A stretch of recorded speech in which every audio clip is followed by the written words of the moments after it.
بسم اللہ الرحمن الرحیم۔ اچھا، آج کی ویڈیو میں آپ کو بتانے جا رہا ہوں جادو وغیرہ کے اثر کو ختم کرنے کے لیے۔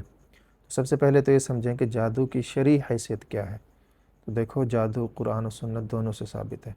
حضور اقدس صلی اللہ علیہ وسلم کی ذات اقدس پر جادو ہو گیا تھا اور بندے پر ہو سکتا ہے، اور اگر کسی کو بندے کو شک ہو کہ اس پر جادو ہو گیا ہے یا اس کو علامتیں ظاہر ہو رہی ہیں، اس کی بعض علامتیں ہوتی ہیں، مطلب کہ شدید قسم کا سر درد ہے، طبی معائنہ بھی کروایا ہے، سی ٹی اسکین بھی کروایا ہے، ڈاکٹروں سے میڈیسن بھی یوز کی ہیں لیکن فرق نہیں پڑ رہا، تو یہ بھی جادو کی علامت ہو سکتی ہے۔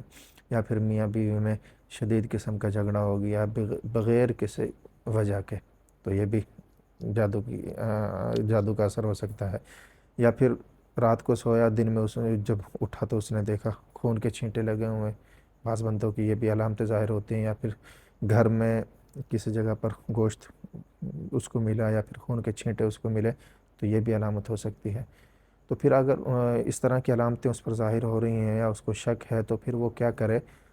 تو اس نے جو آیت میں آپ کو بتانے جا رہا ہوں، یہ والی آیت 11 دن تک روزانہ 100 مرتبہ باوضو اس نے وہ پڑھنی ہے آیت۔